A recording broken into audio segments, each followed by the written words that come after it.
Farebere figura. Make a good impression. Be a sharp-dressed man. In business today, people judge men immediately based on how we're dressed, before we even get to say one word. Unfair? Totally. Hi, my name's Greg Story. I run Dale Carnegie Tokyo Training, my own soft skills corporate training business here in Japan. Now, we can positively influence that initial judgment of us. How? Well, every day. I carefully choose my clothes to determine that critical first impression people have of me based on who my schedule says I will encounter that day.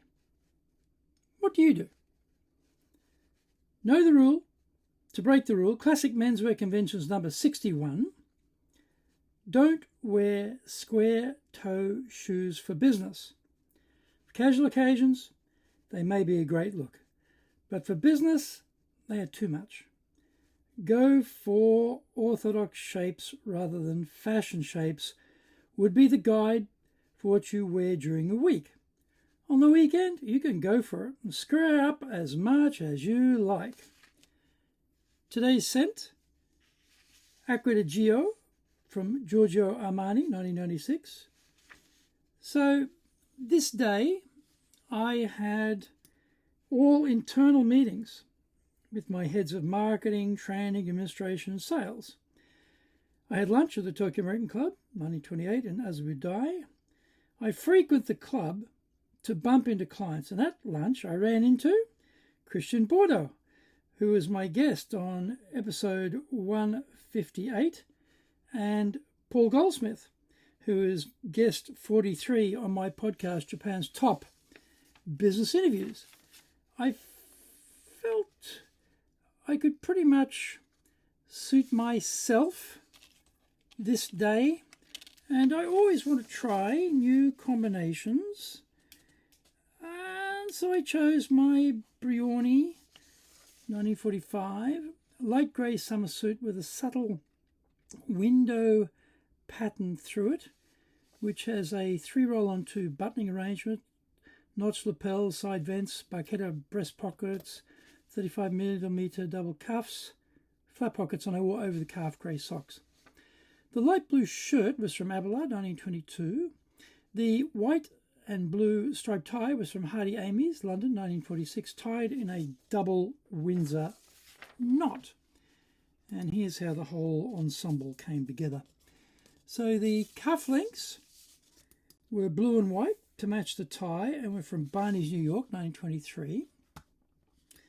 The pocket square in a reverse puff was from Kiton, 1968, and the blue tips made a nice contrast with the light-coloured suit. I really like the contrast.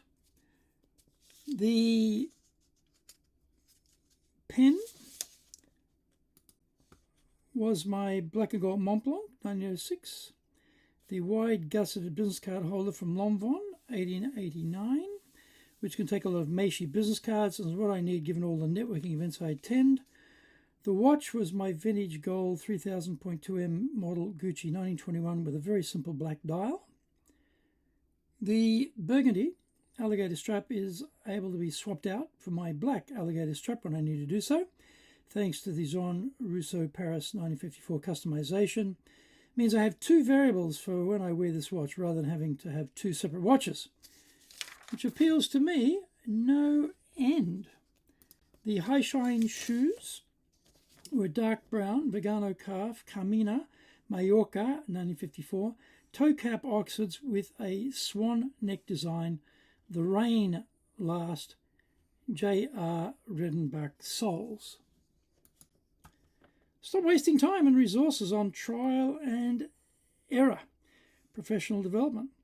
Master essential business skills with proven experts. When it comes to accelerating your proficiency in leadership, communication, sales, presentations, or DI, second best training delivers second-rate results. For over a century, global executives have turned to one name, and that consistently delivers transformation, and that's Dale Carnegie Tokyo Training. You find out more about us in the attachments with this video.